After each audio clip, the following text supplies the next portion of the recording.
Hey, everybody. Welcome to Buffalo Plus and Buffalo Plus on our YouTube channel. Mike Catalana, Dan Fates, Jenna Cottrell, all with you now. Dan, you have an article on Buffalo Plus about continuity and how important it is. 88% of the snaps that the Bills took last year, those players are back this year. Number one in the league. What does that mean? Well, it seems like if we're not talking about the coronavirus, we're talking about continuity here during the NFL offseason. And the Bills have a massive advantage. Look, Sean McDermott can downplay it all he wants. He said last week that continuity isn't going to win football games, and even said you can't win games during the offseason. All of those things are right. Like, it's one of those, like, spot the lies. He's not wrong.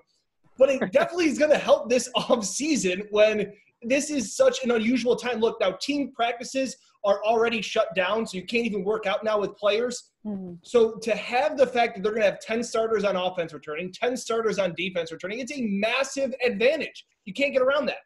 And Jenna, we're not talking about anything close to a normal offseason. I mean, I know Sean says that about continuity is only so important, but that's when you've had your mini camps and your regular training camp and all those things. Nobody's having that this year. Exactly, and I think that's why it is so important. And NFL best, all these guys coming back, 10 starters on offense, 10 starters on defense. And Sean McDermott is, of course, downplaying it because that's, the type of coach that he is.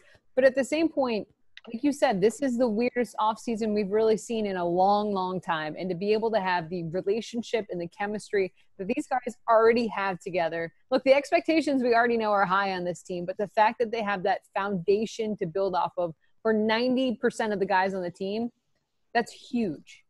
When I look at three teams just directly on how this offseason is such a disadvantage, the New England Patriots, inside the division, looking to move on from Tom Brady. You don't think Jared Stidham would like to have 500 extra reps like Sean McDermott said the Bills have lost out on as he's trying to fill the shoes of Tom Brady? How about Tom Brady trying to continue his legacy in a new team, in a new franchise, with a new system? You don't think he would want those extra reps? And how about Tua Tagovailoa?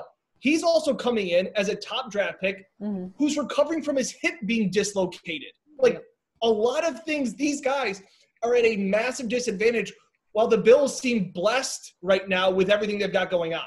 And Dan's making a good point, all for different reasons, right? Because you could even argue for Sam Darnold with the Jets, who did play, was in and out of the lineup for different reasons, but they've made a lot of changes to that offensive line. What are the reasons? Well, he's in the middle. Like they had some continuity because he was out there, but not as much. Now, Tom Brady still is Tom Brady. So maybe he can handle things better than some other players. But I think, Jennifer, a guy like Josh Allen, coming into his third year as the starter, this isn't like even coming into last season. This is, he had that full year. He got to the playoffs. And to come back with all those guys who were with him, and then you add a Stephon Diggs, who is trying to acclimate. I mean, I got to say it's a huge plus. No, I completely agree. Because I think, like you said, Josh had that full year last year. He had the playoff game. He's had that experience. He's had that playoff experience. And I think he's had the motivation from that playoff experience. But look, he knows the guys that he's throwing to, the Cole Beasleys, the John Browns, the Dawson Knoxes. Obviously, the addition of Stephon Diggs is huge, and I'm sure he wants to get on the field to build up that chemistry. But at the same point, Stephon Diggs has NFL experience as well. Right. It's just about them getting on the same page. He already knows how to acclimate himself to an NFL offense. So obviously the article I put up on Buffalo Plus was called that the 2020 Bills are the kings of continuity. But I'll phrase this the other way.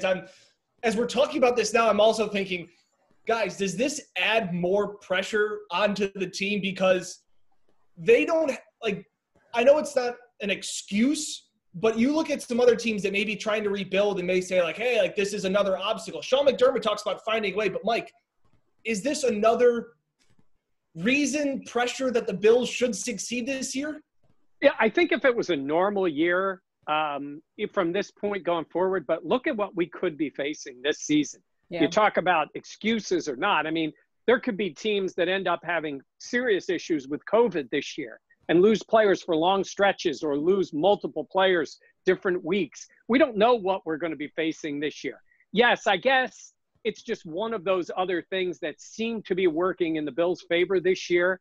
But I don't think it adds any more pressure. They have their guys back. They're considered a talented roster. They are the favorite in the AFC East. I don't think this makes them even more of a favorite. I'll tell you, the one thing that does help them as much is the continuity on the coaching staff, too. Yeah. You know, you got Brian Daboll and his fat face doing FaceTime, right? Isn't that what John Feliciano said? He loves doing that. Quote. And you got Leslie Frazier, who did a great job last year. And a few changes on that defense, he'll be able to handle it. But that Mike continuity. just loves saying fat face. He just loves saying fat face. Oh, well, come on, it's Daboll. Snap too. face. So, yes. So he likes it. I think that part's a plus. I think around the league, teams are envious of what the Bills have. Now, again, they're envious of the Chiefs because they have a lot of this. Oh, and they have Patrick Mahomes. Yes. But there aren't that many teams in that circumstances. You know, the Ravens and the Chiefs and the Niners, yeah, two teams in the Super Bowl and another team that had the best record. So the Bills are in pretty good company in terms of continuity. Yeah, I 100% agree. It is funny, though, Dan, you asked about more pressure. Like, I feel like there's a certain point where there can't be any more pressure, maybe. And I feel like the Bills have just reached that. With the expectations of this year, the addition of Stephon Diggs, the fact that Tom Brady is no longer with the Patriots, the fact that Josh Allen, we've seen him progress. Can this be his year? Like, I feel like there's already the pinnacle of pressure, and the continuity doesn't really add more. The expectations are already so high anyway. But I feel like it's just another thing that this offseason has gone the Bills' way. Like, the Bills have caught a lot of breaks this offseason. Brady leaving. Being able to sign. I'll go back to when the season first ended. Re-signing Quentin Spain, bringing back some of these guys, landing Stephon Diggs, the way that the draft kind of fell out, to get Epinesa, like a bunch of those things have all figured out. And like I said, you can almost say that this coronavirus it's kind of an equalizer, like across the board. But if there are teams that get an advantage, the Bills are another one of those teams that is benefiting is a loose term here with like everybody's dealing with this pandemic, but like they're benefiting in a weird way. Yes, it's terrible for everybody, but the Bills' continuity absolutely helps them going into this year. I mean, there are teams with brand new head coaches that have not been in a room with their entire team yet. I mean, think about the difference there. So that won't happen until training camp. We will see how good – no, okay, I was going to have a hot take. I was going to say we'll see how good Bill Belichick – Come on. Okay. Go ahead. You want to so bad. I'm no Jenna Contra with my hot takes. Wait a minute. You're going to say – go ahead. We'll see how good of a coach Bill Belichick is this offseason. Yeah, those Super Bowl rings are – I stopped myself. 6 ones were flukes. Yeah. Well, we'll see how good he is without Tom Brady. Mm-hmm. And only bring – he's 29th in the league in the starter snaps returning. So we'll see what he can mix up with a virtual offseason. I can't even talk myself into that hot take. I take that one back. I'm done. Well, it was hot. It was a take. We won't hold you to that. Well, we probably will. We'll bring it up again, won't we, Jenna? You know we will. Yeah. All right. Thanks for watching. For Dan Fates and Jenna Cottrell, I'm Mike Catalano. Remember to subscribe to us on the YouTube channel for Buffalo Plus and check out our podcast as well. That'll do it for us. Thanks for watching.